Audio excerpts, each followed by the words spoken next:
वही दुकान है? हाँ हाँ दुकान, ऐसी दवा नहीं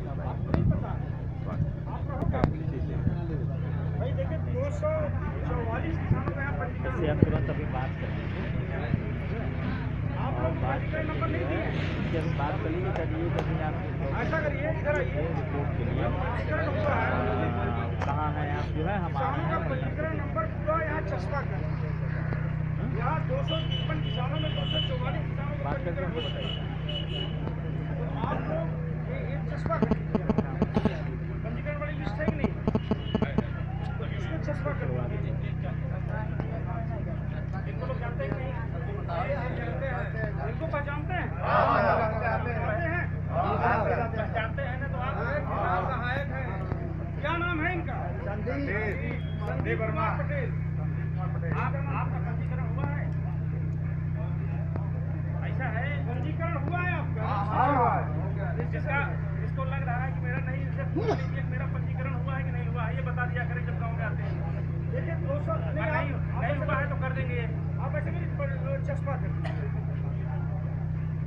प्रधान जी, आप पंजीकरण लिस्ट आपको दे देंगे, आप गांव के सभी लोगों को पंजीकरण नंबर दें ताकि कोई भी किसान कोई भी लाभ लेना चाहे, चाहे बीज हो, जिंक सल्फेट हो, नाइट्रोजन हो, फर्टिलाइजर हो, कृषि यंत्र हो, तो बिना पंजीकरण के आपको लाभ नहीं मिलेगा।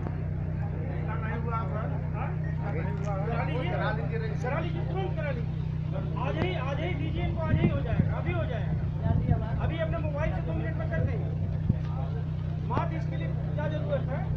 खतौनी की सुनिए, खतौनी की छाप होती, बैंक पासबुक के पहले पन्ने का फोटो कॉपी और कोई पहचान और अपना मोबाइल आधार रखते हैं।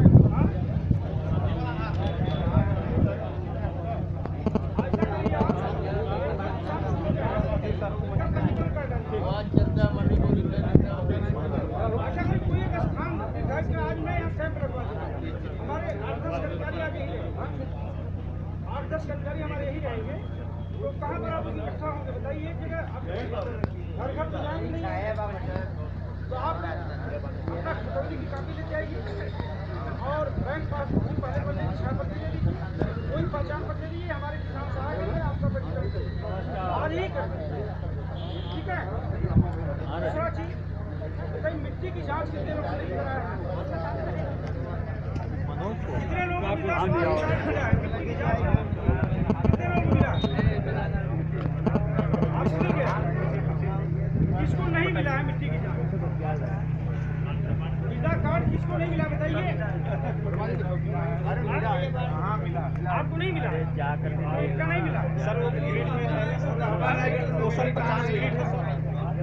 आपको मिला है? नहीं सर, जानकारी नहीं होता यार, सब लोग बता रहे हैं जानकारी जिसका हुआ होगा जानकारी लोग। आप रहते गांव में रहते हैं, जब आप नहीं रहते तो कहाँ से आपको?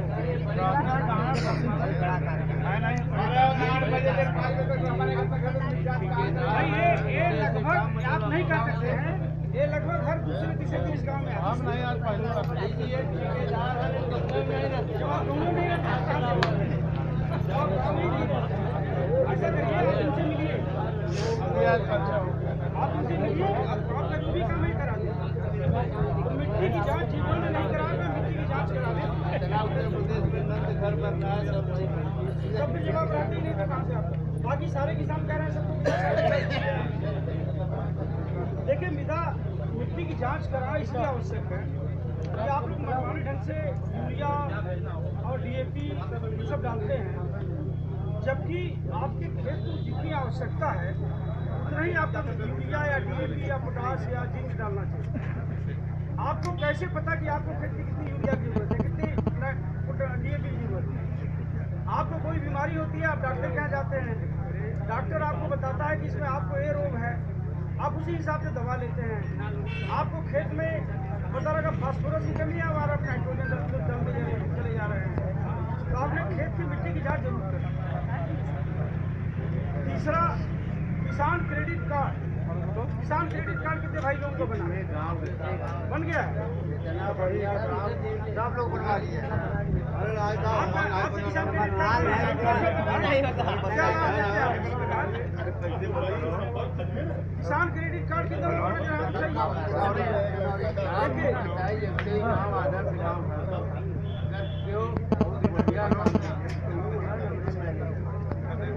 रात में 12 बजे रात में बैठ के बैंक के मैनेजर साहब उसका काटे। अच्छा बैंक इतना बढ़िया। देखिए जिनका किसान क्रेडिट कार्ड बन गया प्रधानमंत्री फसल बीमा में वो अच्छा दिखा जाएगा। और जिनका किसान क्रेडिट कार्ड नहीं बना है या तो अपना किसान क्रेडिट कार्ड या तो बैंक में जाकर के फसल बीमा कराइए। प्रधानमंत्री फसल बीमा में क्या है कि आपको अपनी चुकौती देनी पड़ेगी और पहचान पत्र देना पड़ेगा। आपका फसल बीमा बैंक से इसी बैंक से हो जाएगा। तो जिन लोगों ने किसान क्रेडिट कार्ड बनवाया है उनका जो प्रधानमंत्री फसल बीमा वो अच्छा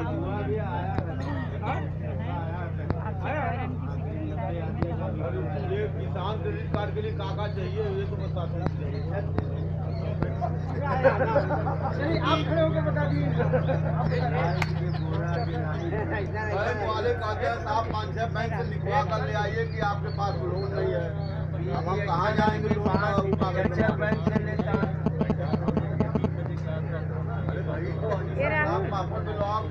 बता दिए भाई साहब क्या क्या चाहिए उनको बता दीजिए। हम बहुत प्रयास किए।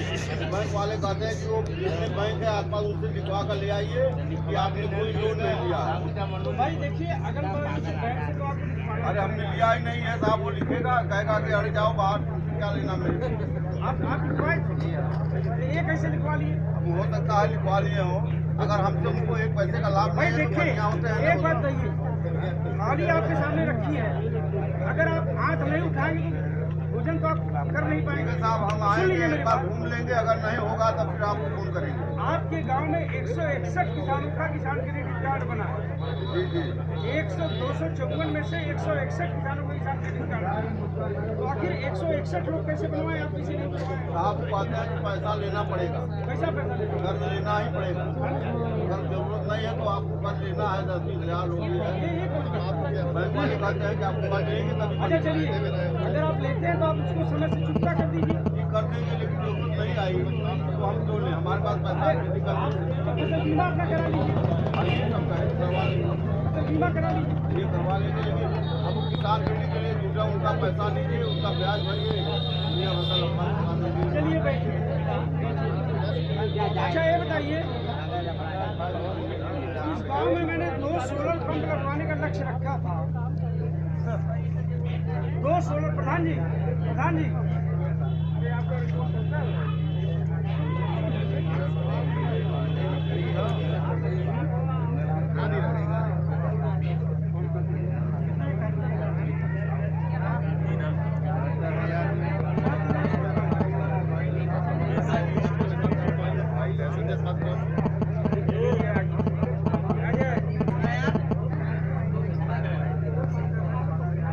अच्छा ये बताइए जितने लोगों ने गेहूं या धान लिया था पैसा खाते में आ गया है कि नहीं आ गया?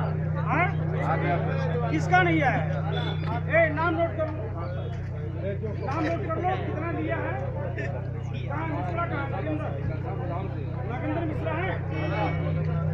नागेंद्र जिन लोगों ने बीज लिया है पैसा खाते में नहीं गया है तो जरा नाम नोट करो। नाम नोट करिए उनका। अच्छा प्रधान जी हमने यहाँ लक्ष्य रखा आपके यहाँ में 4-5 मिला था उसमें यहाँ पे 71,000 रुपया पड़ेगा। 3 हाउस पावर का 64,000 तो मतलब वो डीसी वाला है।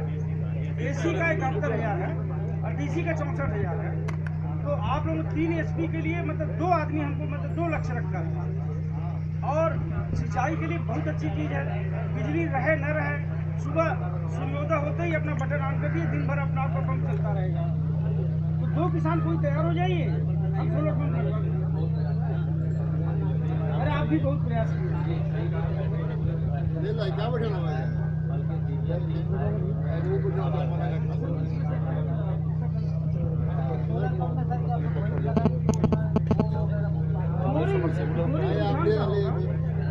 बाकी सब कुछ धर्म से लेकिन किसान को 50 25% यानी 64,000 डीसी के लिए 71,000 तो आपको ड्राफ्ट कंपनी के नाम देना ये सरकार ने करना चाहिए।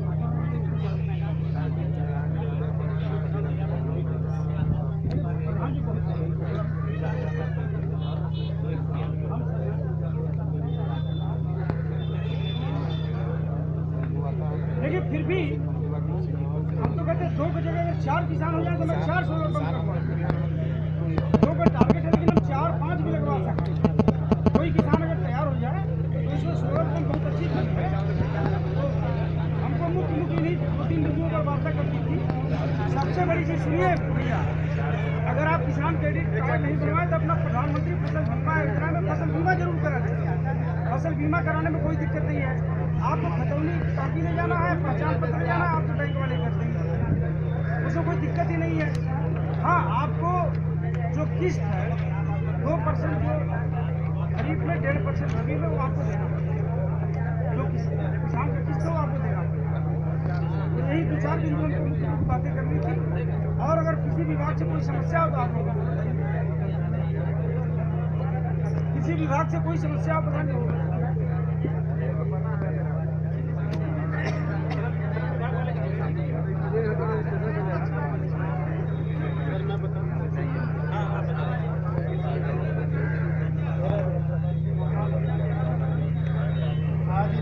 चौपाल में उपस्थित सभी अधिकारी और आप सभी को नमस्कार। मैं बेसिक शिक्षा विभाग से जिला बेसिक शिक्षा अधिकारी महोदय की तरफ से यहाँ पे मौजूद हूँ। बेसिक शिक्षा विभाग की तरफ से मैं ये बताना चाहूँगा कि हमारे यहाँ परिषदीय विद्यालय यहाँ पे प्राथमिक विद्यालय जयापुर है और प्राथमिक विद्यालय जयापुर ही नहीं, सभी बेसिक शिक्षा के विद्यालयों में निःशुल्क शिक्षा, निःशुल्क खाना, निःशुल्क ड्रेस और निःशुल्क पुस्तकें बच्चों को दी जाती है। मैं आप सभी लोगों से अपील करूंगा कि आप अपने बच्चों को परिषदीय विद्यालय में भेजें। खास तौर से जयापुर के संबंध में बताना चाहूँगा कि जयापुर में स्मार्ट क्लासेस की शुरुआत कर दी गई है। लैपटॉप और टैबलेट के माध्यम से पढ़ाई कराने का इस सत्र से हम लोगों का पूरा प्रयास है। कुछ एक संस्थाओं के माध्यम से हम लोगों को लैपटॉप और टैबलेट मिल भी गए। विद्यालय में शौचालय सहित शौचालयों में रनिंग वाटर की भी फैसिलिटी हम लोगों ने दे दी है और सोलर पंप भी वहाँ पे लगा हुआ है। तो सर, ये हमारी अगली योजना जो ये है कि हम लोगों ने बाकायदा शैक्षिक कैलेंडर भी विकसित कर लिया है और बाकायदा कानूनी स्कूलों के तर्ज पे इस सत्र से हम लोगों की पढ़ाई कराने की यहाँ पे प्रयास रहेगा।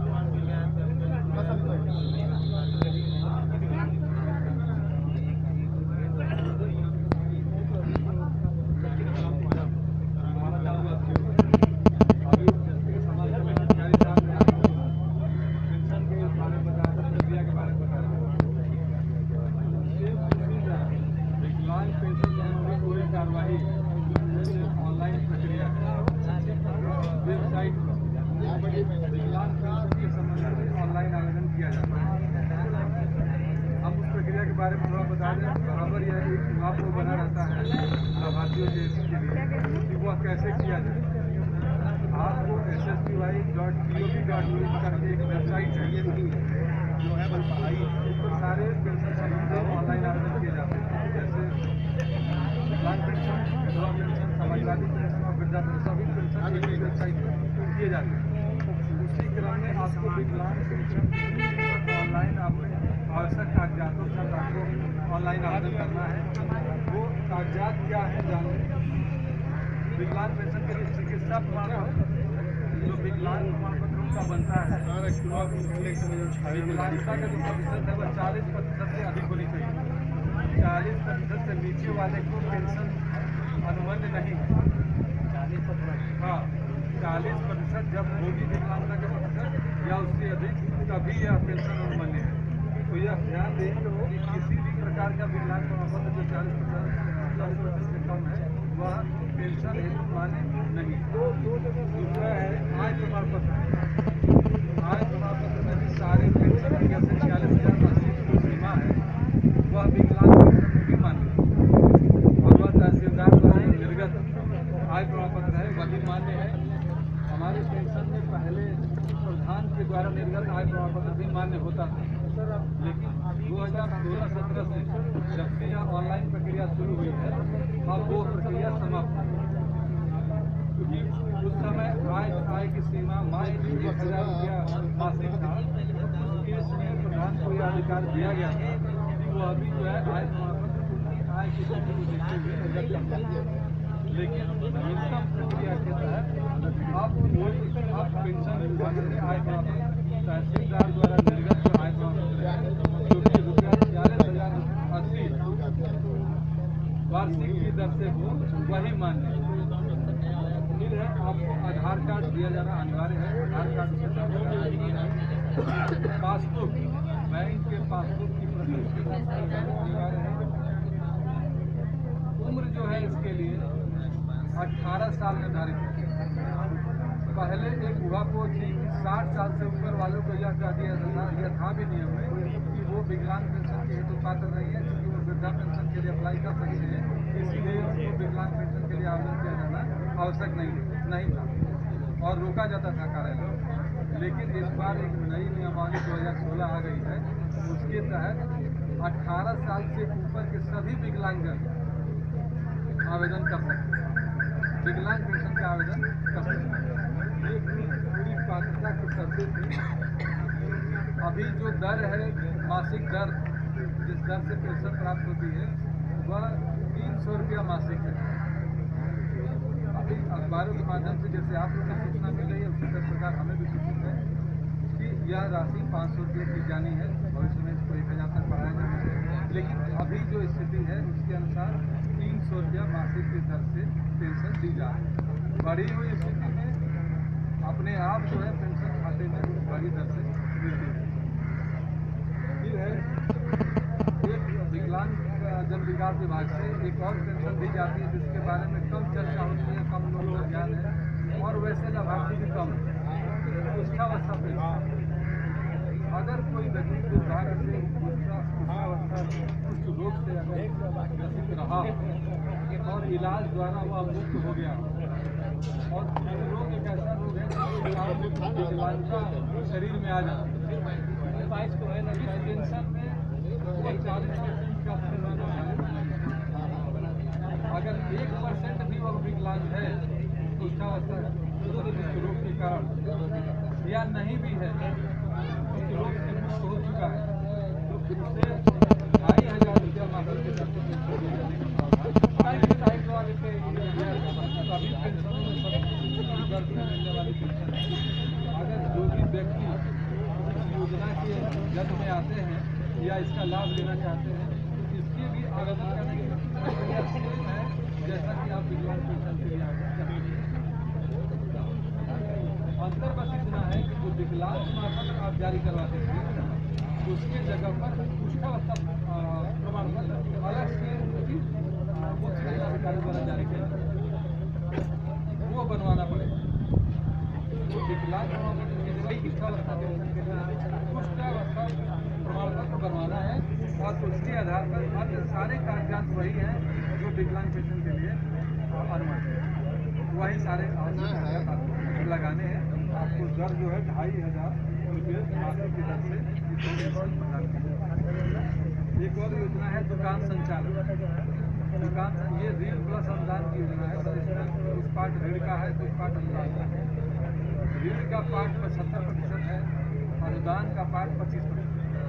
अभी जो धनराशि निर्धारित है पूरी से चली आ रही है वह 10,000 रुपये इसमें मिलता है, जिसमें 7,500 रुपये ऋण की राशि है और 25,000 रुपये अनुदान की धनराशि।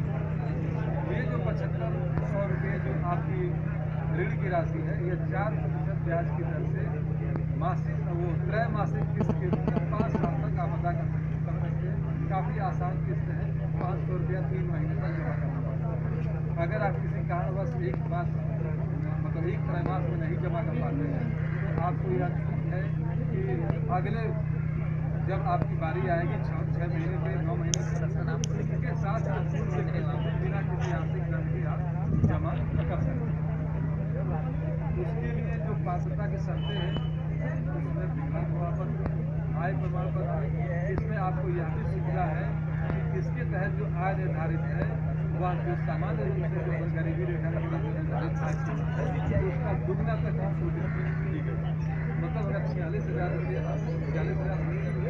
की आय प्रमाण पत्र आप लगा रहे हैं, इसका दुगना कर लें, उस आय सीमा तक के लोग भी कर सकते हैं। और एक योजना है कृषि एवं सहायक उपकरण वितरण योजना। नियमावली में परिवर्तन हो चुका है, वह लागू भी हो चुका है।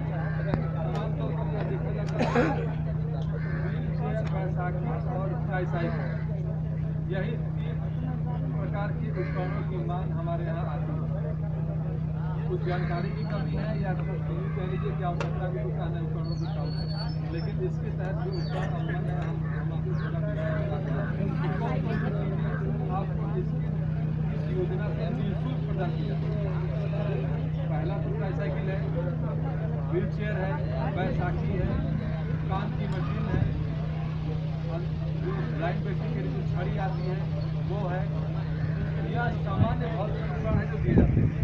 इसके अलावे जिस प्रकार की विकलांगता है, जैसे इयरिंग मतलब कान से कम सुनने वाले, या पूर्णतया बाधित हो, सुनने से बाधित हो, दूसरा है आँख से बाधित हो, दृष्टि बाधित हो, और तीसरा है अस्थि विकलांग, पैर से हाथ से विकलांग।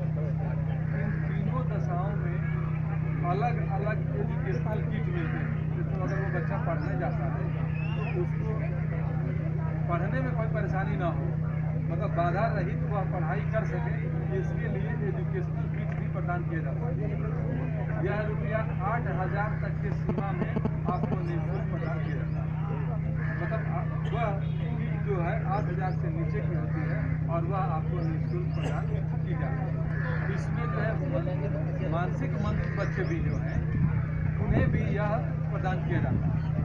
उनके लायक अलग से किट बनी है, जिससे कि उनकी सामान्य जो समझ शक्ति है उसके या सामान्य से कम समझ सकती है, उसके अनुसार उनके लिए एजुकेशनल किट बना हुआ है, वह उनको निःशुल्क प्रदान किया जाता है।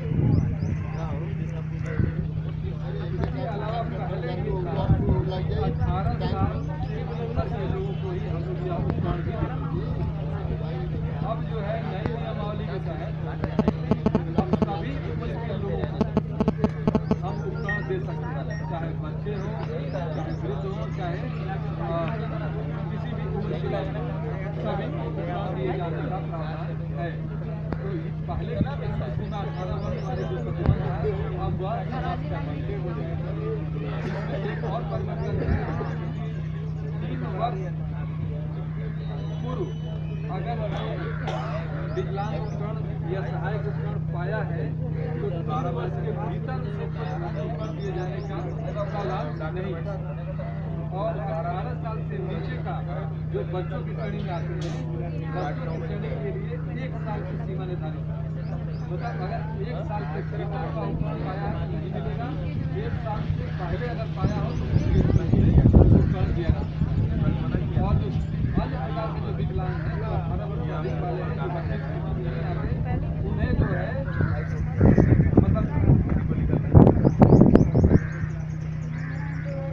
3 साल की जो सीमा है वह उनके लिए निर्धारित है। मतलब 3 साल के भीतर अगर वो पाए हैं तो नहीं पाएंगे, और 3 साल से कम वो अगर पाए हैं तो आवेदन कर सकते हैं।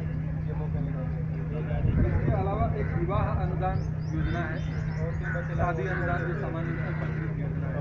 इसमें लड़की अगर विकलांग है तो उसके लिए 20,000 रुपया है, और अगर लड़का विकलांग है तो उसके लिए 15,000। अभी जो निर्धारित प्रक्रिया है उसमें उसे इतने राशि प्रदान किए जाते हैं। आवेदन के संबंध में ये है उनका जो पासपोर्ट लगेगा, अन्य जो पासपोर्ट है वो व्यक्तिगत, लेकिन विवाह अनुदान योजना में पासपोर्ट जो है संयुक्त होगा, मतलब पति पत्नी दोनों का संयुक्त खाता होगा, और उसी में यह धनराशि अंतरित होगी। अन्य योजनाओं से थोड़ा सा बदलाव इसमें बस यही है। अन्य सारे शर्तें, अन्य सारे चीज़ें, उससे शादी का कार्ड लगाना होगा उसके साथ, सारी चीज़ें सेम है। इसका हम आपके मतलब आवेदन प्राप्त होते ही वेरिफिकेशन कराते हैं, आवेदन के पश्चात धनराशि आपके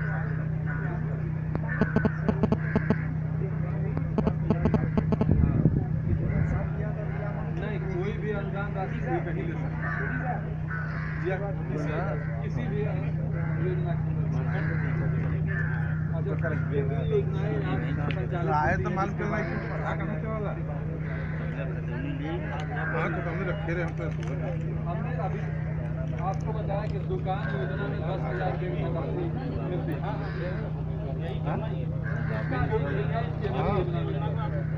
इसमें यह सीमा बढ़ जाती है।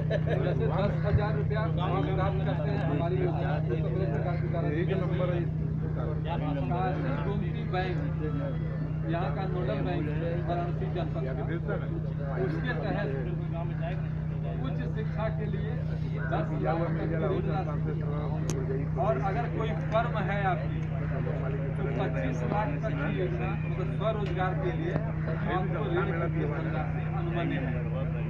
इसमें किसी प्रकार की पोलिटिकल सिक्योरिटी विकलांग जन से नहीं ली जाती। यह योजना केंद्र सरकार की राष्ट्रीय विकलांग जन विकास निगम है, उसके तहत संचालित है।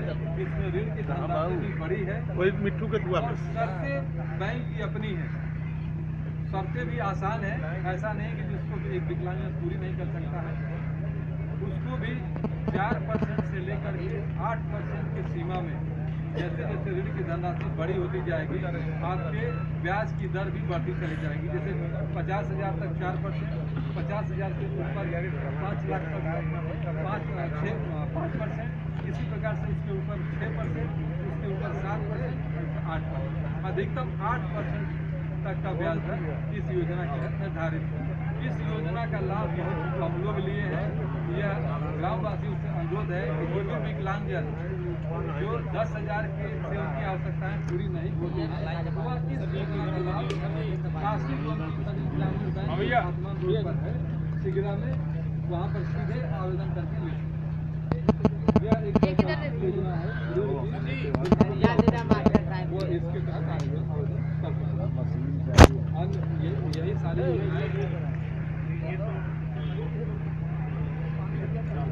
आपके विकलांग सर्वे में इस गाँव में कितने विकलांग आए हैं, कितने विकलांग हैं, उनको क्या क्या आवश्यकता है, इसका सर्वे करा के उनको सर्वे हो चुका है। आप जो वो भी हम बता दे रहे हैं कौन कौन है। अगर कोई छूटे हैं तो ये अनुरोध है कि उसको भी आप जो है बताओ। देखिए जो इस साल जो जिन लोगों ने नवीन आवेदन किया है, जिन विकलांगों ने किया है, राजेश गौड़ है, दुर्गावती देवी हैं, आरती गुप्ता हैं, राजेश कुमार हैं, संगीता देवी है, शाहजहां बेगम है, बसंती देवी। 6 लोगों का आवेदन पूर्व से प्राप्त था। बसंती देवी आज इनका आवेदन प्राप्त हुआ है। इसमें यह बता दें कि अन्य लोगों का जिनका भी जी